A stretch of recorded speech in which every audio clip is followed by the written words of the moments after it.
u bɛ tali kɛ Mali ka yɛrɛma hɔrɔnya kan. Munna an b'a fɔ ko yɛrɛma hɔrɔnya a ka kan mɔgɔw ka dɔn k'an bɔra yɔrɔ jumɛn? Mun nana ni yɛrɛma hɔrɔnya kuma ye? Mali ye jamana ye, jamana min ni a bɔra dugu belebeleba saba la n'an b'a fɔ ma ko empire saba. Mali tun bɛ yen depuis wagati jan, mais Mali yɛrɛ dɔnna ni Sunjata ka wagati de, ni charte de Kurukanfuga n'o ye sɛbɛnfura min bɛ sigi Kurukanfuga kan. Depuis o wagati ninnu nana fo ka na se empire du Ghana ninnu, olu fɛnɛ tun bɛ yen, ani empire du Mali ni empire Songoli. Mali bɔra o dugu de la, mais Ala nana kɛ k'a daminɛ san 1895 san 1995 ka bɔ o la fo ka na taa se 1960 ma, Mali tun bɛ jɔnya de la. An tun bɛ tubabuw ka jɔnya de la, an tun bɛ tubabuw ka jagoya baara de la. Tubabuw ninnu ɲin don an ka adamadenya la o wagati la ka yɛlɛma don an ka ko bɛɛ la, n'o kɛra sababuya ye ni an yɛrɛ tun bɛ Sudan occidental fɛ. Wagati a tun bɛ fɔ de ko les Soudanais, mais a tun tɛ fɔ ko Malien, Malien tun tɛ yen. Mais n'a fɔra ko Soudanais, Soudanais ye jogo de, Soudanais tɛ nkalon tigɛ, Soudanais tɛ sonyɛni kɛ, wa Soudanais tɛ janfan kɛ. O de la Malien tun ye o wagati Malien fɛnɛ tun dɔnnen bɛ ni Soudanais ye. Mɔgɔw bɛ yen bi ni k'u ma ko Malien b'a k'u tɛ Malien, k'olu ye Soudanais. Donc ka daminɛ o la ka na se an ka yɛrɛma hɔrɔnya ma. Yɛrɛma hɔrɔnya tɛ dɔwɛrɛ ka bɔ jɔnya la. Donc an bɛ se k'a fɔ ko ka o kɛlɛ min kɛra n'an tun bɛ jɔnya la depuis 1895 n'o ye san 1895 fo ka na bila 1960 n'o ye an ye jɔnya min kɛ. Tɔgɔ kɔni bɔra la k'an ye an ka yɛrɛma hɔrɔnya sɔrɔ, mais yɛrɛma hɔrɔnya tɔ ka jɛ don. Yɛrɛma hɔrɔnya b'i bolo ye jumɛn ye? O kɔrɔ k'i ka yɛrɛya fɛnɛ b'i bolo. Nin fɛn fila tɛ kelen ye. Yɛrɛma hɔrɔnya ye k'i bolo bɔ nanzaraw bolo an'u ka taabolo bolo, mais yɛrɛya ye fɛn min ka di i ni ye k'i ni dɔngɔ kɛ ka sɔrɔ i m'i sara maa wɛrɛ la. Mɔgɔ bɛ nin fɛn fila de ɲagami ɲɔgɔn na: l'indépendance et la souveraineté. L'indépendance o ye yɛrɛma hɔrɔnya ye, souveraineté o ye yɛrɛya ye. I ka indépendance bɛ se ka k'i bolo, i ka yɛrɛma hɔrɔnya bɛ k'i bolo ka sɔrɔ yɛrɛya t'i bolo, mais yɛrɛya tɛ se ka k'i bolo ka sɔrɔ yɛrɛma hɔrɔnya t'i bolo. Donc an bɛ se k'a fɔ Modibo Keyita ka wagati la an y'a fɔ k'an y'an ka yɛrɛma hɔrɔnya sɔrɔ, mais yɛrɛma hɔrɔnya an bolola sɔnna a la de. Ne yɛrɛ t'a fɔ k'an y'a kari, an bolona sɔnna a la. An bolona sɔnna a la cogo di? Modibo Keyita nalen fanga la tuma min na an y'an ka yɛrɛma hɔrɔnya fɔ an bolo, baarakɛman tun bolo dara minnu tun bɛ an b'o tubabuw ka jɔnya la ka na bila an yɛrɛ ka baara minɛn kɔnɔ. O waati kɔnɔna la kalanw bolo dara, mais Modibo ka yɛrɛma hɔrɔnya mun y'a jɛ o ye kan ye. Modibo tun ye an ka kanw kalan kɛ an kun ka bɔ tubabukan kɔnɔ. An ka yɛrɛma hɔrɔnya tun bɛ dafa, an ka yɛrɛya tun bɛ dafa. Wa ni Modibo tun ye jamana jɔli daminɛ dugutigiw la i n'a fɔ an tun b'a kɛ cogo min na kɔrɔlen, gɛlɛya caman tun bɛ yen, an tun bɛ pan o kunna. Hali Modibo yɛrɛ tun ye gɛlɛya caman sɔrɔ, a tun bɛ bɔ o fɛnɛ kɔnɔ. Modibo ye ŋaniya ɲuman caman ta mun b'a to an bɛ se k'an ka yɛrɛya latanya i n'a fɔ a ye usine baw jɔ,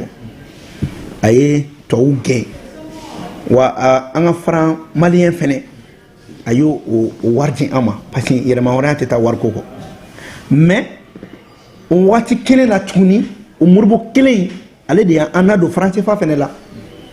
parce que fo fɛnɛ tiɲɛ ka fɔ bɛɛ k'o dɔn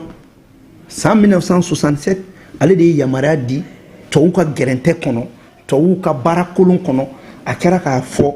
ko an ka segin faransɛfa la, mais n'i ye mɔgɔ caman ɲininka a bɛ k'i kɔnɔ ko Musa de y'an lasegin faransɛfa la, o tɛ tiɲɛ ye. Depuis 1967 a guwana u ye Modibo u y'a kan bisi ka gɛlɛya caman d'a kan, o gɛlɛyaw nana to semako tɛ se ka kɛ o parce que ni minnu bɛ ɲɔgɔn na olu bi a koro i dala de fo k'i dalakan bɛɛ ban wa Modibo kɛra mɔgɔ ye mun ye i ɲɛsin farafinna donni ma da la n'a bɛ f'o ma panafricanisme unité africaine fo ka na an ka sariya sunba k'a kɛ b'a kɔnɔ k'anw pɛrɛlen don farafinna ka kelenya kama ka an ka jamana yɔrɔ dɔ bila mais Modibo tɛ mun kɛ farafinna ka kelenya baara la n'a kun y'o kɛ Mali yɛrɛ fɛnɛ baara la a kun bɛ nɔ caman bɔ ka tɛmɛ nin kan mais o de kɔnɔ Modibo y'i fanga bɛɛ di ka Algérie bɔ jɔnya la mais bi a dɔnnen don an ɲɛ Modibo ye hali timbre dilan timbre spécial ka dilan k'a feere ka wari dɔ kɛ Algérie ka guerre kɛminɛ ye maliyɛnw jeli bɔra Algérie ye Modibo y'i sɛbɛ don jamana caman ka fɛn ma mais an bɛ se k'a fɔ n k'a kɛra yɛrɛya dilen an ma maintenant yɛrɛya sirilen bɛ fɛn jumɛn kan fɛn 5 bɛ yen n'i ko k'i ka yɛrɛma hɔrɔnya ta n'o fɛn 5 ma sabati i bɛ fu de la fɛn 5 fɔlɔ ye jumɛn sariya mun bɛ ta jamana kɔnɔ ka baara kɛ ni a ye sariya ko ta fan fɛ Mali ma ka yɛrɛma hɔrɔnya sɔrɔ depuis san 1865 Faransi ka code pénal min bɛ yen u bɛ baara kɛ n'u ka kiiritigɛ minɛ min ye o de tora anw bolo hali an kɛlen k'an ka yɛrɛma hɔrɔnya ta yala est-ce que anw sera ka kiiri cogo dilan an yɛrɛ ɲɛ min bɛ an bɔ tubabuw ta in kɔnɔ wa o ma kɛ o ma kɛ tubabuw ka y'an ka dugu sigi cogo min na arrondissement préfet sous-préfecture n'an tor'o kelen de la est-ce que anw ye hakili sɔrɔ ka tɔgɔ da an yɛrɛ ka yɔrɔ la mun tɛ tubabuw ka jateminɛ yan hali Bamakɔ min ye capitale ye tubabuw de y'a kɛ o munna anw yɛrɛ tun tɛ se ka hali Bamakɔ bɔ o fɛnɛ kɔnɔ ka taa kɛ yɔrɔ wɛrɛ donc i bɛna ye Modibo ye baara caman kɛ a ye sira caman yira mais laɲini tun ye min ye an tun ma bɔ tubabuw ka jɔnya kɔnɔ an tor'u ka jɔnya kɔnɔ hakili ka mara la an tor'u ka jɔnya kɔnɔ kan ka mara la an taar'u ka jamana kɔnɔ an yɛrɛ jogo la tiɲɛ don Modibo tun bɛ kuma caman fɔ mais nin si tɛ se ka yɛlɛma fo i ka maliyɛn yɛrɛ maliyɛnya kɔrɔ ye mun ye sudanɛ tun dɔnnen don mais maliyɛnya kɔrɔ tun ye jumɛn ye n'a fɔra ma ko maliyɛn o kɔrɔ ye jumɛn ye maliyɛn tamaseere ye jumɛn ye sudanɛ tamaseere a tɛ nkalon tigɛ sudanɛ tamaseere a tɛ sonyɛni kɛ sudanɛ tamaseere ye a tɛ namara kɛ mais maliyɛn tamaseere kɛra jumɛn ye anw ka yɛrɛta kɔnɔna la an kɛlen ka an tɔgɔ ye ko Mali donc i bɛna ye k'a fɔ gɛlɛya mun bɛ yen fɔlɔ o ye an ka danbe ni an ka hɔrɔnya mun tun bɛ an na n'an dɔra n'o ye an ma se k'o matarafa an ma se ka kanko fɛnɛ matarafa an ma se ka cogoya d'an yɛrɛ ma an bɛnbaw ye cogoya mun t'an bolo an ma se k'o kɛ wa a nana laban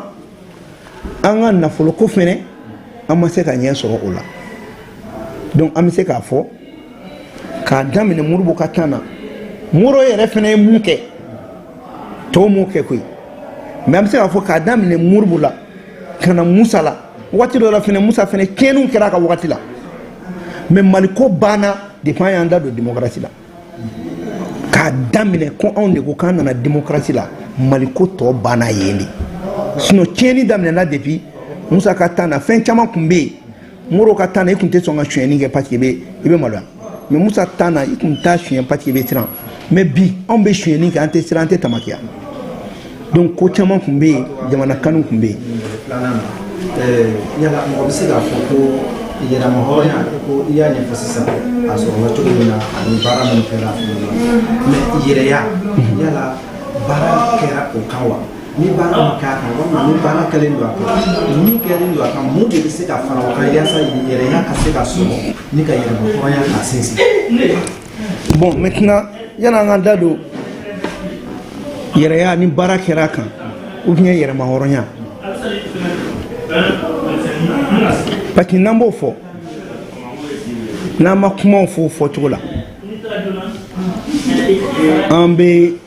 nkalon tigɛ mɔgɔw ɲɛ an bɛ kɛ nkalontigɛla ye parce que kuma o kuma pour que i k'a fɔ f'i ka kuma bila kadiri dɔ kɔnɔ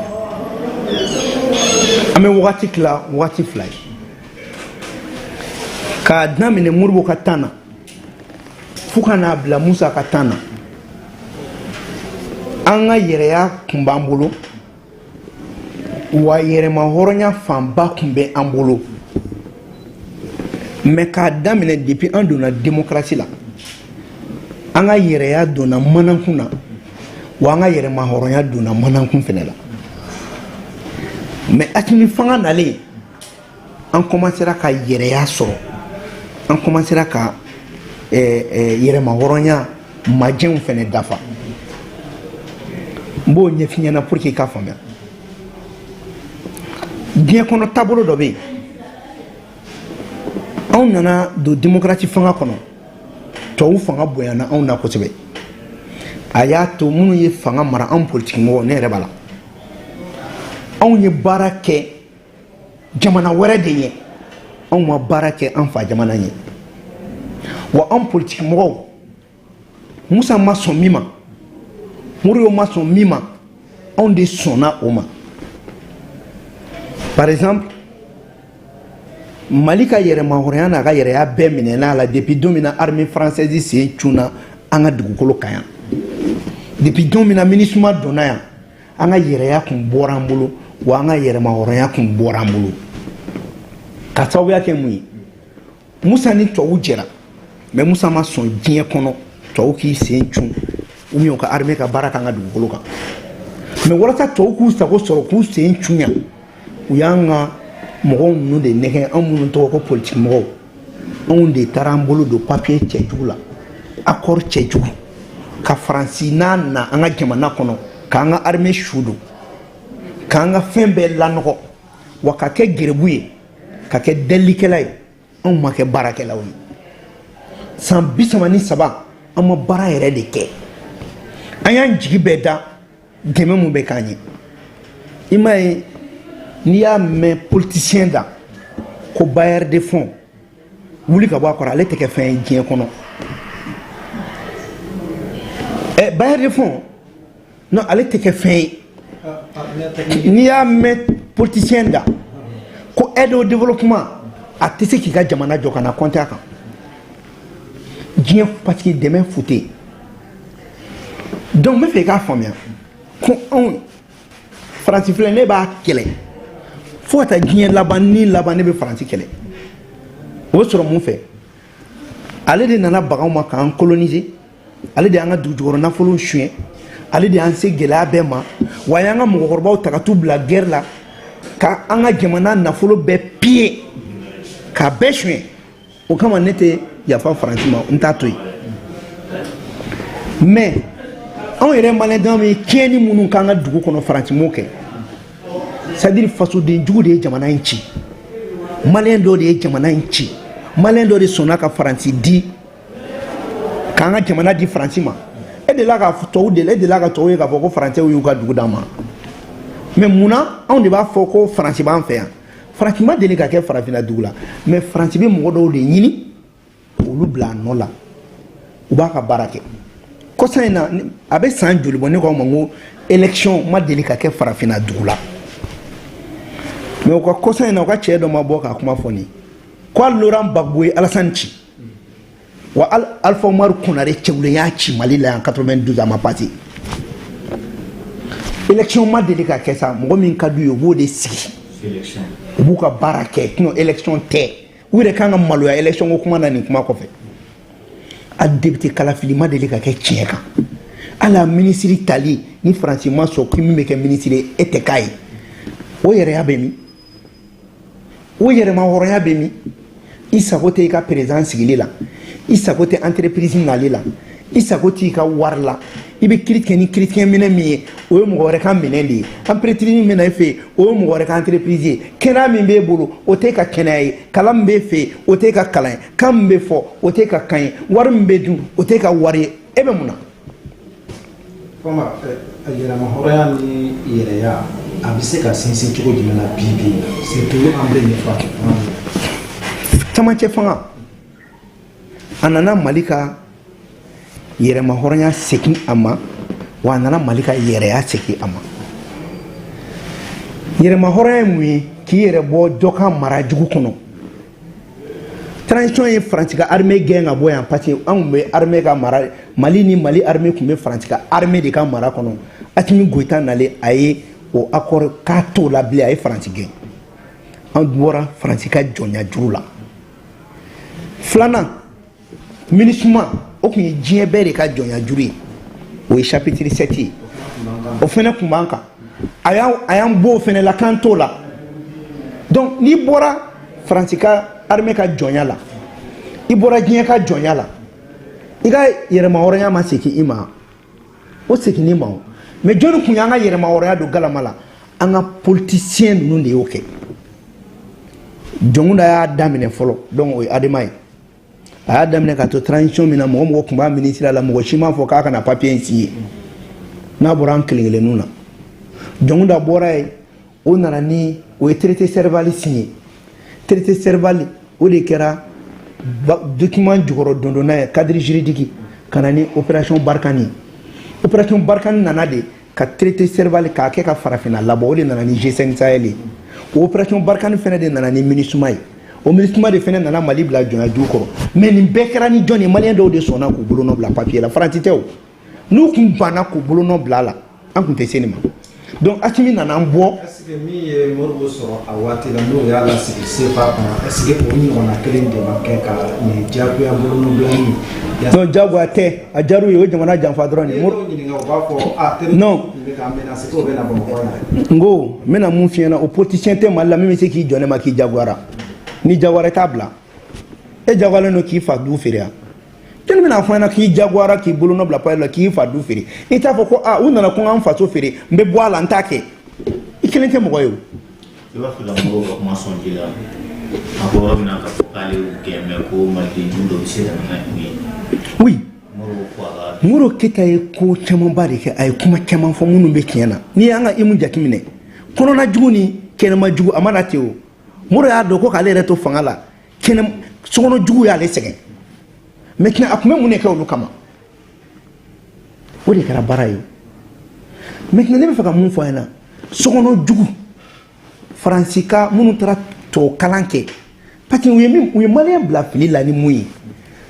nin diplôme bɛ n bolo o tɛ kalan ye dɛ n ye nin diplôme hakɛya sɔrɔ o ti kɛ jamana marala ye n ye nin kalan hakɛya kɛ o ti kɛ jamana ko ye jamana ko ye ka kɛ jamana fɛ k'a kɛ cogo dɔn k'a mara cogo dɔn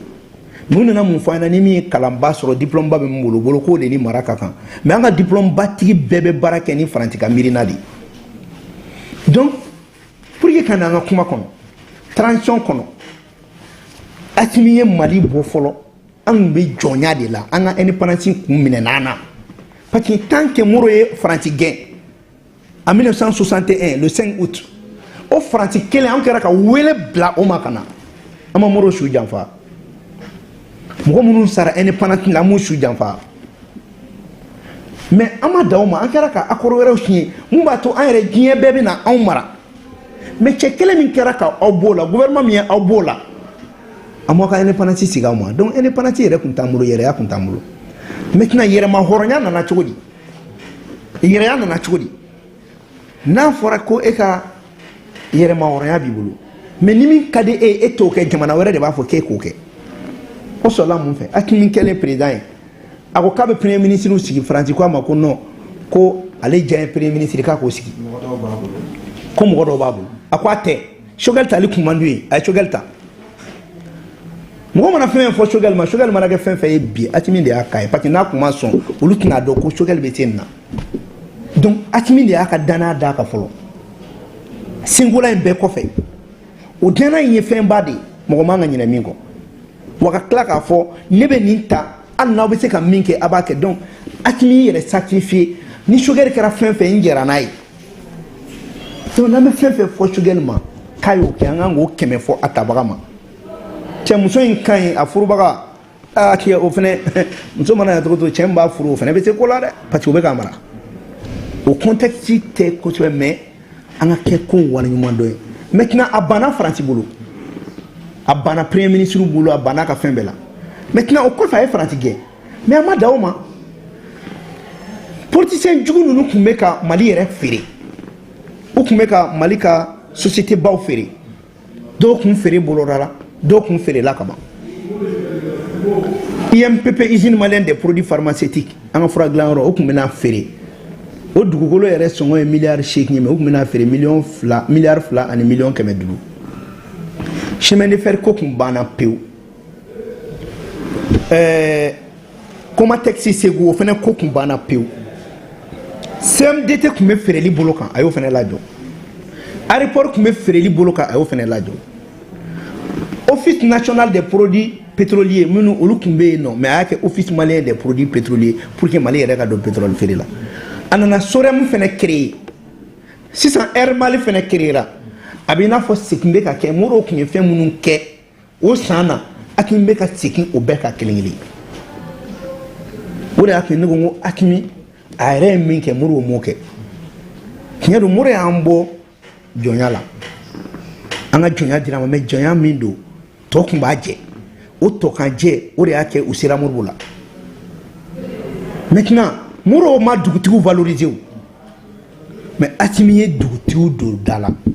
fɔlɔ la ni gardikɛ tun bɛ taa minɛli kɛ n ko dugutigi tun bɛ minɛ ka taa tile la dugu ka impôt nɔfɛ mais Hakimi nana ni sira mun ye dugutigi minɛtɔ tɛ o mais dugutigi fɛnɛ ale ni fanga bɛɛ bɛ ɲɔgɔn bolo a bɛ fɔ de ma ko ka jamana jɔ dugu ma ka yɛlɛ parce que fɛn fila kɛra mɔgɔw bɛ mun ɲagami ɲɔgɔn na c'est vrai Modibo kun nana ni socialisme ye mais a bɛ fɔ Modibo y'a sɔrɔ collectivisme social de tun bɛ anw fɛ yan collectivisme social o min bɛ yan Modibo y'o jateminɛ mais a ma t'o sira fɛ mais a kun nana ni dɔ ye mun bɛ taa ni socialisme sira dɔ ye mais a ma tali kɛ anw yɛrɛ ka kɔrɔlenw kan o fana kɛra gɛlɛya dɔ ye parce que ni Modibo ni dugutigiw kun ye ɲɔgɔn kan fɔ ko garde forokow tɛ taa dugutigiw sɛgɛn ko minisiri ko kun tɛ yen nɔ k'a kun ye jamanadenw fɛnɛ fɛngɛ ko dɔw kun bɛ ko la o t'a sɔrɔ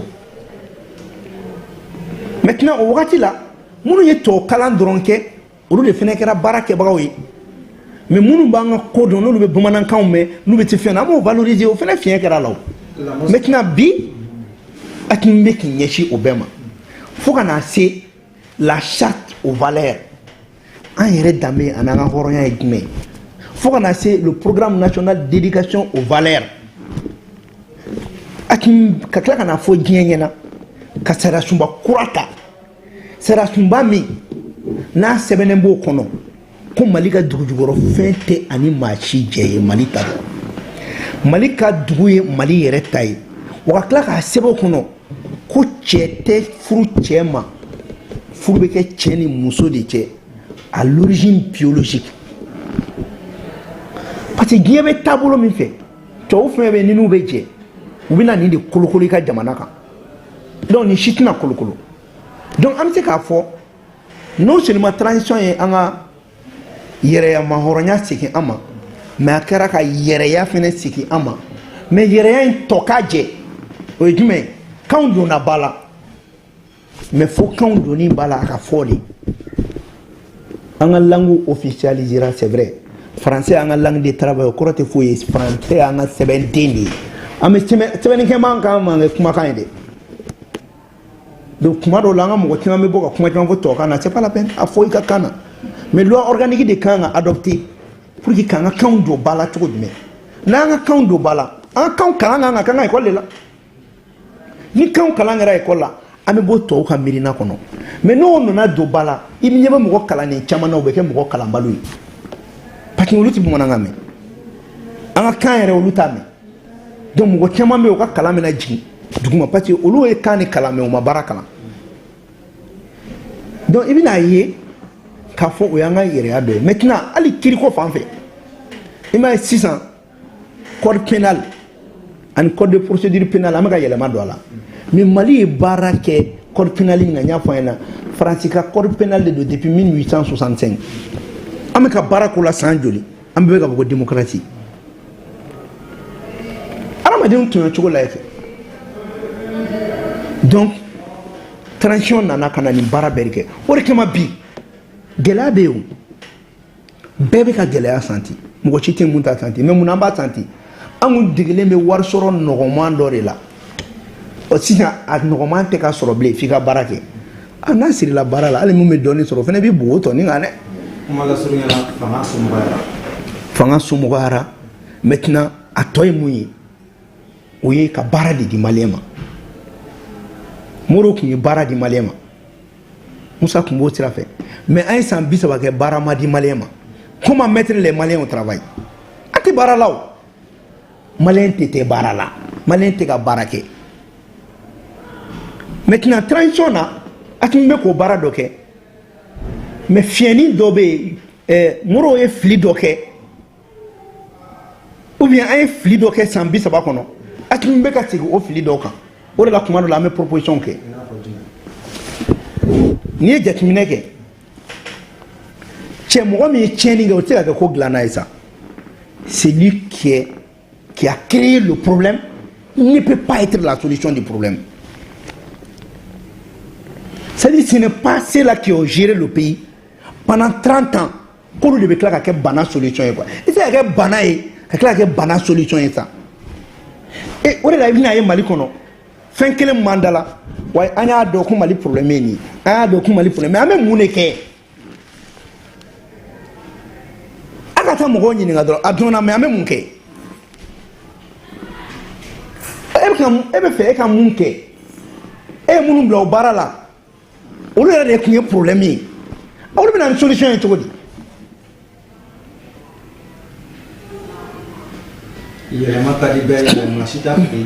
Non, c'est-à-dire, il faut que le président ait le courage d'État. Mao Maé Fangaï Marakateme. Yorobe Yorola, Imanga Blaye Nable, surtout Glani Sawabuyala. Même si c'est le fitin de Nimaïka Fanga. Amaka jamana kurajo jamana kurajo li gafe ni tara mɔgɔ dɔw bila o baara la minnu taara retraite la mo retraite kɔrɔ de ye ko bonus de b'i bolo i ni saya man jan maintenant o retraite bɛ k'o baara minnu kɛ o sisan n'u sara jɔn de bɛna a responsabilité ta o kɔfɛ mais i kan ka mɔgɔw de bila a baara la mɔgɔ minnu bɛ yen ni taalen ɲɛ n'u bɛ ɲininka k'aw de ye nin baara kɛ mais i bɛ ɲɛ minnu bila a baara la san 1 san 2 san 3 i bɛ taa sɔrɔ a tila bɛɛ sara e bɛ taa jɔn de ɲininka. Parce que quand tu dis déjà qu'on est à la retraite, ça veut dire que cartouche min kumbi boliga jenati là en normal là et iklaro là comment. Donc à toi bonus idi. Bon maintenant moi me bonus yini na ni taro bla bara fanga ma fin kero là. Et mes résultats du en fait.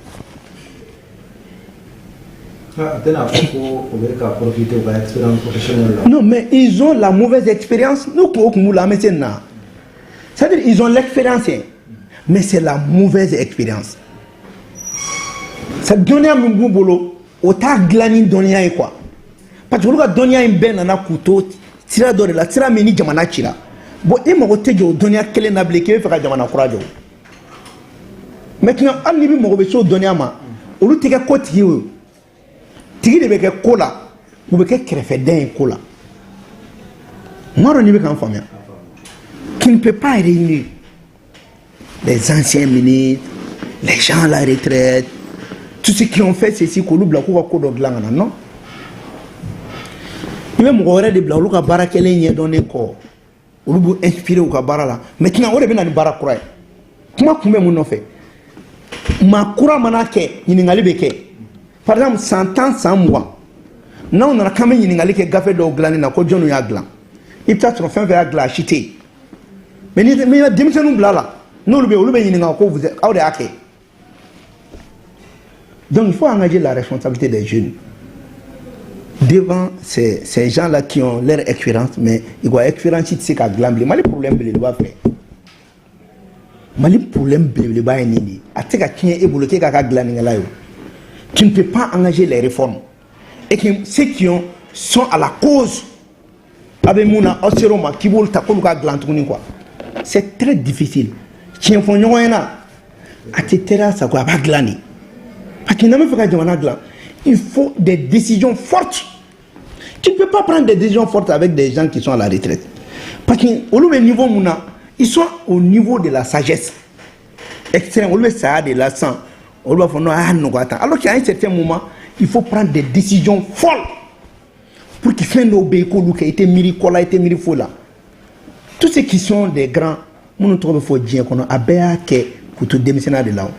Comment on connaît Fabé de là, Kaka de là qui te démissionne là, comme ça n'est pas corrobé avec bas. Maintenant démissionner te fait un vrai. Démissionner au wati doli, moi boulot comme on te sait qu'à ibo de quai. Moi boulot comme on a galé ibo quai. Maintenant en tant que jeune aux responsabilités ta, et bien correct moi maintenant, il sait gagner n'ingao. Bi mali problème là, am sait qu'à moi de le comme on y n'a blé. Chama qui n'ingé, do sara, do bousa dengue de la, aluku wele ka tout y n'ingao, tu n'as pas comment refaire. Donc ça c'est un premier problème. Deuxième problème, moi je suis quel est moi je suis quel est moi je décide de quel est comment ka tadoro ka yugu ka bla jamana ka ko badola ali taro kana na chomi o na fo fude quoi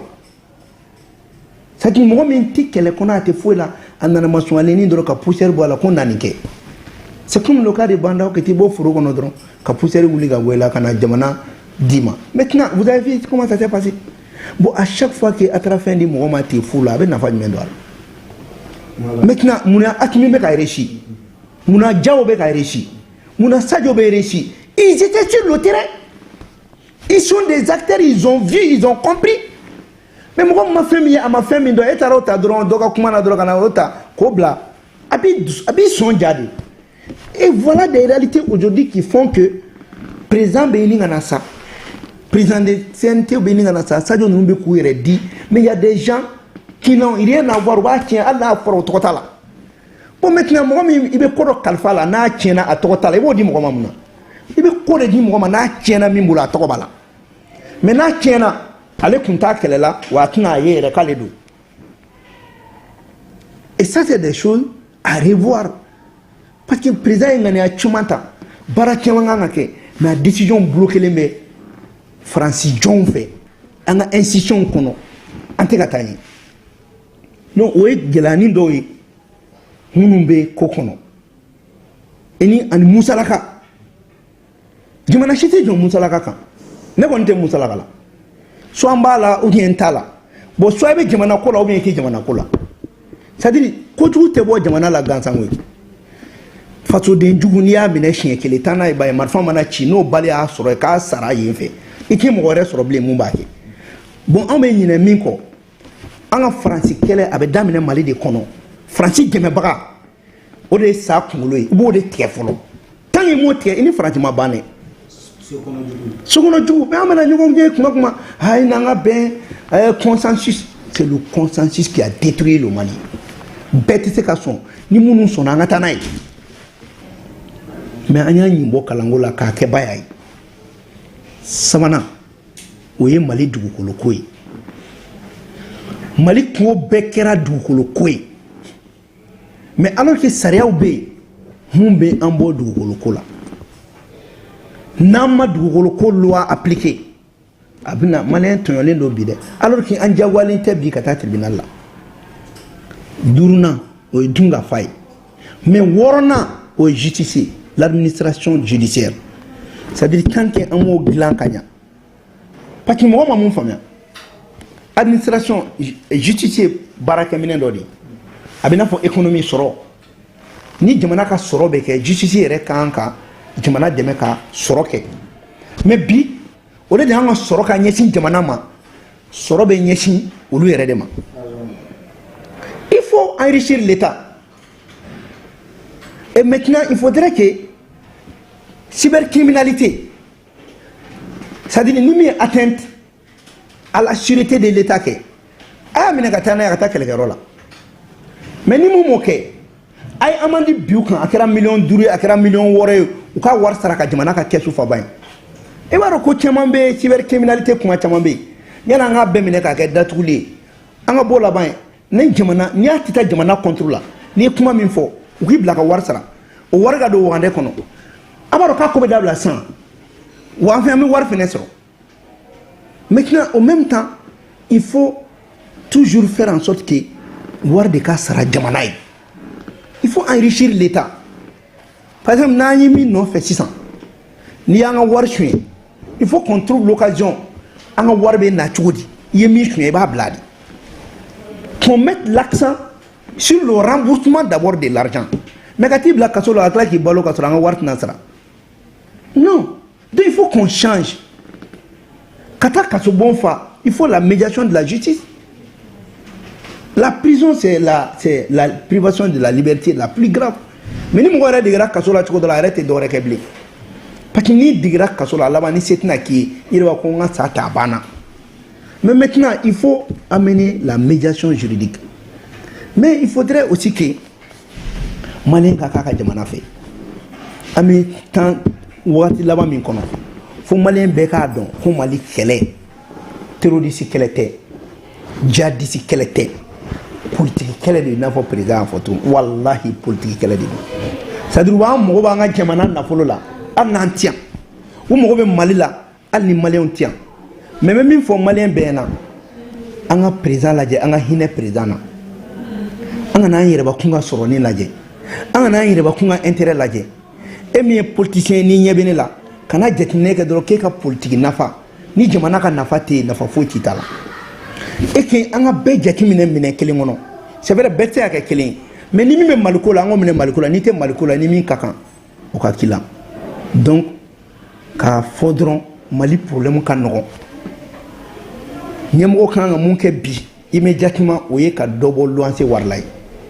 vraiment o kɔni o c'est à dire o tɛ fɛn caman luwanse sɔngɔ mana jigin bi mɔgɔ caman bɛ ka gɛlɛya fɔ o bɛ bɔ a kɔnɔ mais caman bɛ yen ni kalo bɛna sa bilahi u bɛ jɔrɔ hali u tɛ ka dumuni kɛ. Ka luwanse réglementé ka wari nana jamana ka kɛsu kɔnɔ 1 franc par minute de communication a ka don taxe domaniale an ka appliqué ni fɛn fila b'a to Mali bɛ plus de 6 000 milliards de sɔrɔ ka fara a ka budget 3 000 milliards kan on va aller à 9 000 milliards jamanadenw bɛ wari sɔrɔ dette bɛ sara juru bɛ sara mɔgɔ bɛ wari sɔrɔ wari bɛ Mali la yan wari bɛ yan mais fo anw de ka sɔn an yɛrɛ ye voilà ce que je souhaiterais dire k'a fɔ halisa an k'an jija sokɔnɔ jugu sa ninnu an k'u kunkolo tigɛ parce que olu de ye tiɲɛnikɛlaw ye olu de bɛ jamana lajɛ olu de bɛ taa wari minɛ kɔfɛ walasa ka jinɛjan sago kɛ n'o ye Faransi ye an kana jigin Faransi la an bɛ ka fɛn fɔ Faransi nɔ tɛ a sera an yɛrɛ de k'an jɔ an jɔda dɔw la fɛn dɔw bɛ an b'olu kɛ o sigilen tɛ Faransi la o sigilen bɛ anw yɛrɛ la parce que anw de y'a tiɲɛ yan donc minnu y'a tiɲɛ yan an ka fɛɛrɛ k'u la hakɛto bɛ nin na salala Mamadu.